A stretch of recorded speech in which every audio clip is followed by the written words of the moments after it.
Ugh. Stupid thing's too big. Hang on. 1 second, everybody. That's disgraceful. Disgraceful. Let's try that, shall we? Maybe that's going to be too small. There's no way of knowing. Chapter 32. The Treasure Hunt. The Voice Among the Trees. It's alright when it's alright sort of size.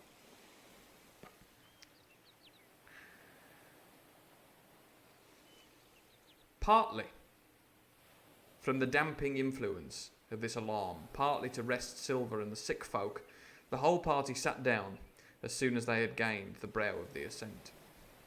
The plateau being somewhat tilted towards the west, this spot on which we had paused commanded a wide prospect on either hand.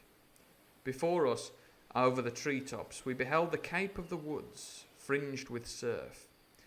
Behind, we not only looked down upon the anchorage and Skeleton Island, but saw, clear across the spit and the eastern lowlands, a great field of open sea upon the east. Sheer above us rose the Spyglass, here dotted with single pines, there black with precipices. There was no sound but that of the distant breakers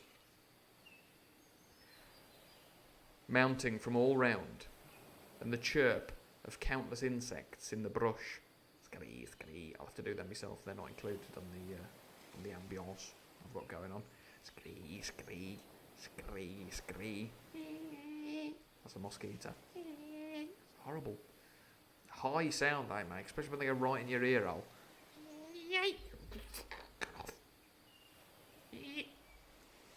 The word for mosquito in Italian is zanzara. I'm not sure why. Zanzara. Which I think is much more descriptive. Horrible things. Anyway, loads of them. You get the idea. Not a man. Not a sail upon the sea. The very largeness of the view increased the sense of solitude. Silver, as he sat, took bearings with his compass. There are 3 tall trees, said he, about in the right line from Skeleton Island. Spyglass Shoulder, I take it, means that lower point there. It's child's play to find the stuff now. I've half a mind to dine first. I don't feel sharp, growled Morgan. Oh, sorry. I don't feel sharp, growled Morgan. Thinking of flint, I think it were has done me. Ah, well, my son, you praise your stars he's dead, said Silver.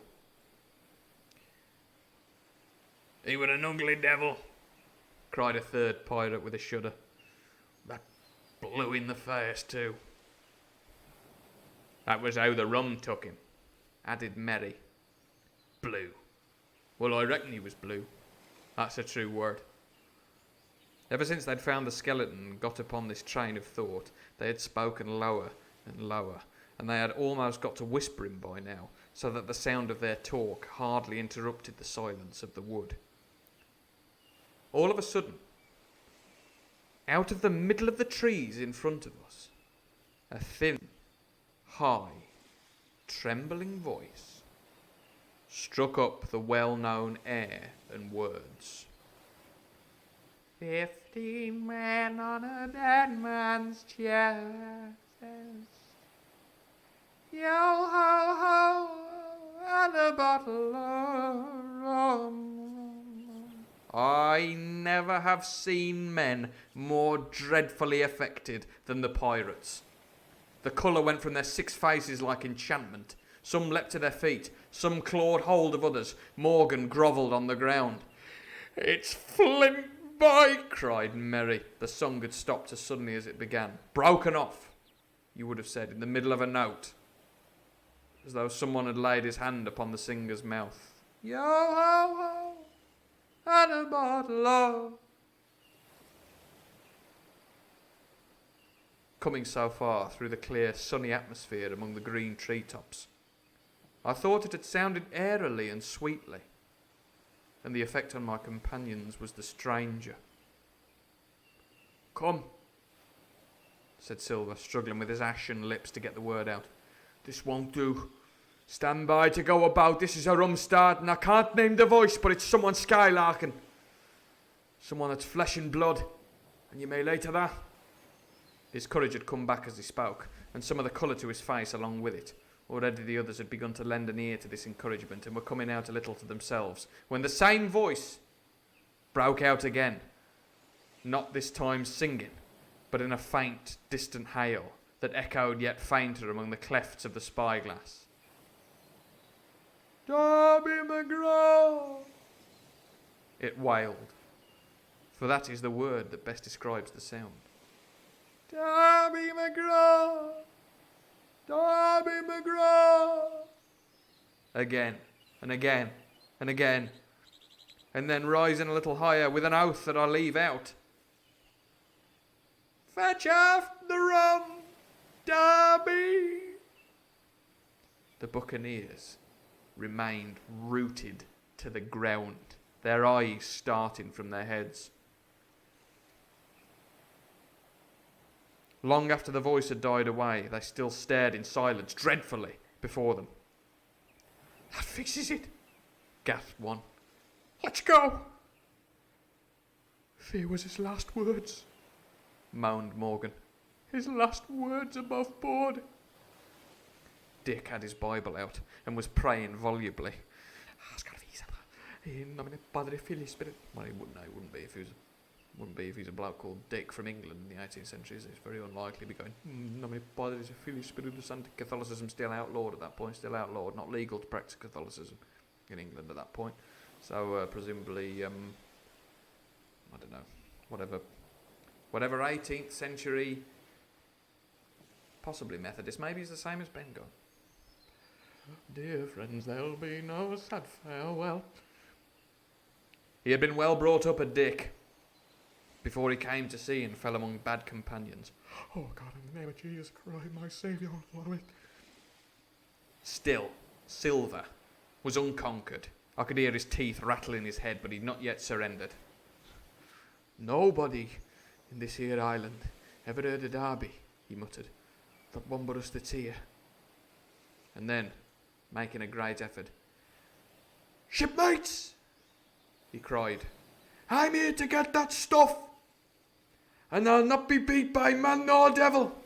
I never was feared a flint in his life, and by the powers I'll face him dead. There's £700,000, not a quarter of a mile from here. When did ever a gentleman of fortune show his stern to that much dollars for a boozy old seaman with a blue mug, and him dead too?"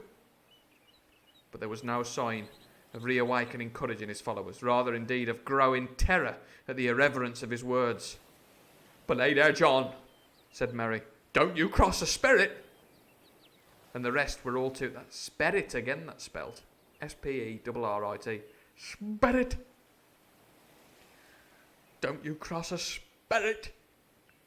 And the rest were all too terrified to reply. They would have run away severally had they dared, but fear kept them together and kept them close by John, as if his daring helped them. He, on his part, had pretty well fought his weakness down. "Spirit! Spirit! Spirit! Spirit! What does that mean, spirit?" No, I didn't say that. "Spirit! Well, maybe," he said. "But there's one thing not clear to me. There was an echo. Now, no man ever seen a spirit with a shadow. Well then, what's he doing with an echo to him, I should like to know? That ain't in nature, surely." This argument seemed weak enough to me. It's a bit, yes, not doing, is it? "Well, it may be a demon from hell or a ghost, but I've never seen a demon from hell or a ghost that needed a shave." "What?"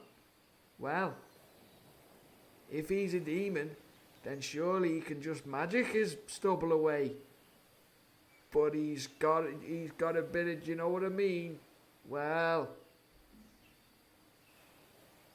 "What are you talking about, John?" "Well, you're not..." "Nonsense." "Well, I've never seen A ghost with a shadow. You've never seen a ghost, Long John. You've never seen a ghost. This argument seemed weak enough to me, but you can never tell what will affect the superstitious. Ain't that the truth? And to my wonder, George Merry was greatly relieved. Well, that's so, he said. You've had upon your shoulders, John, and no mistake. Boat shipmates. This here crew's on a wrong tack, I do believe. And come to think on it, it was like Flint's voice, I grant you, but not just so clear away like it after all. It was like her somebody else's voice. It was like her, By the powers, roared Silver. Ben Gunn! Aye, and so it were, cried Morgan, springing on his knees. Ben Gunn it were! It don't make much odds now, do it? Asked Dick. I forgot, what voice were we doing for Dick? What accent was Dick? Was Dick the one who was Black Country? What was Dick? Has Dick spoken before? Other than praying? What was Dick? Was Dick Black Country? Well, making Black Country. Where's Dick, eh? Hello, Dick. You don't make much odds now, do it? Asked Dick. Ben Gunn's not here in the body any more than Flint. But the older hands greeted this remark with scorn. Why, nobody minds Ben Gunn, cried Merry. Dead or alive, nobody minds him. It was extraordinary how their spirits had returned, and how the natural colour had revived in their faces.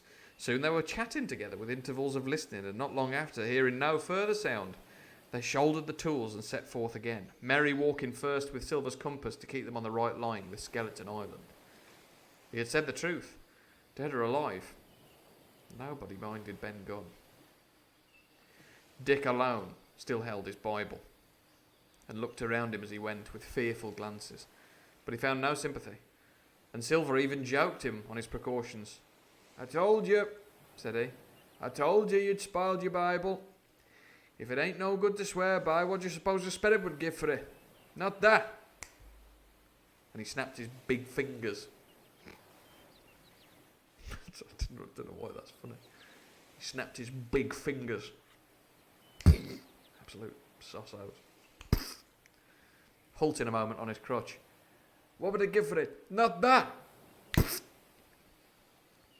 But Dick was not to be comforted. Indeed, it was soon plain to me that the lad was falling sick, hastened by heat, exhaustion, and the shock of his alarm. The fever, predicted by Dr. Livesey, was evidently growing swiftly higher. Yeah, it's quite stressful, all of this, for somebody with... Possibly was the yellow fever, I think we said, didn't we, that Dick had. I can remember what ails him, but I can't remember what his voice was. Terrible. What kind of narrator am I? Don't answer that. It was fine open walking here. Fine open walking here. Upon the summit. Our way lay a little downhill, for, as I have said, the plateau tilted towards the west. The pines, great and small, grew wide apart, and even between the clumps of nutmeg and azalea, wide open spaces baked in the hot sunshine. Striking, as we did, pretty near northwest across the island, we drew, on the one hand, ever nearer under the shoulders of the spyglass, and on the other looked ever wider over that ocean bay where I had once tossed and trembled in the coracle. The first of the tail trees was reached, and by the bearing proved the wrong one. So with the second. The third rose nearly 200... I just realised I said tail trees there, but that is what's written. I think Robert Louis Stevenson has made a typo. Because he said tall trees, didn't he? Long trees, like, there's 3 tall trees over there. What's a tail tree? So I'm going to correct it. I've corrected things before in this book. Correct this. The first of the tall trees was reached, and by the bearing proved the wrong one. So with the second. The third rose nearly 200 feet into the air above a clump of underwood, a giant of a vegetable.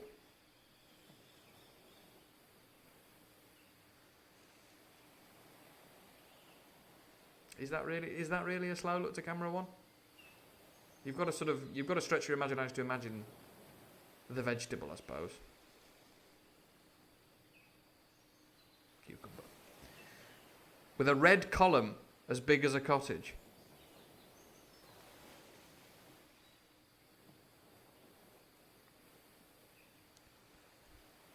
And a wide shadow around in which a company could have manoeuvred. It was conspicuous far to see, both on the east and west, and might have been entered as a sailing mark upon the chart. But it was not its size that now impressed my companions. It was the knowledge that £700,000 in gold lay buried somewhere below its spreading shadow. The thought of the money, as they drew nearer, swallowed up their previous terrors.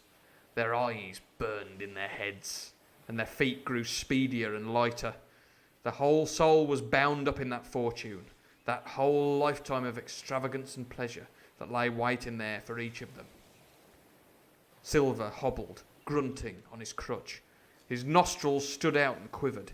He cursed like a madman when the flies settled on his hot and shiny countenance. He plucked furiously at the line that held me to him, and from time to time turned his eyes upon me with a deadly look.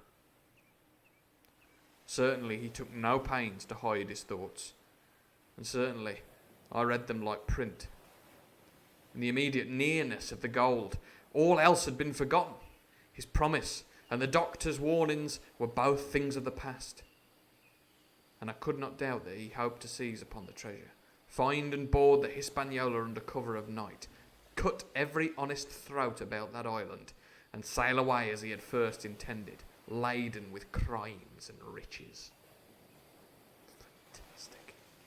Laden with crimes and riches. Shaken as I was with these alarms, it was hard for me to keep up with the rapid pace of the treasure hunters. Now and again I stumbled, and it was then that Silver plucked so roughly at the rope and launched at me his murderous glances. Dick, who had dropped behind us and now brought up the rear, was babbling to himself both prayers and curses as his fever kept rising. This also added to my wretchedness, and to crown all, I was haunted by the thought of the tragedy that had once been acted on that plateau, when that ungodly buccaneer with the blue face, he who died at Savannah, singing and shouting for drink, had there with his own hand cut down his 6 accomplices. This grove, that was now so peaceful, must then have rung with cries, I thought. And even with the thought, I could believe I heard it ringing still. We were now at the margin of the thicket. "Huzzah, mates! All together!" shouted Merry, and the foremost broke into a run. And suddenly, not 10 yards further, we beheld them stop. A low cry arose. Silver doubled his pace, digging away with the foot of his crutch like one possessed, and the next moment he and I had come also to a dead halt. Before us was a great excavation. Not very recent, for the sides had fallen in and grass had sprouted on the bottom. In this were the shaft of a pick broken in two, and the boards of several packing cases strewn around. On one of these boards I saw, branded with a hot iron, the name Walrus, the name of Flint's ship. All was clear to probation. The cache had been found and rifled. The £700,000 were gone. End of chapter.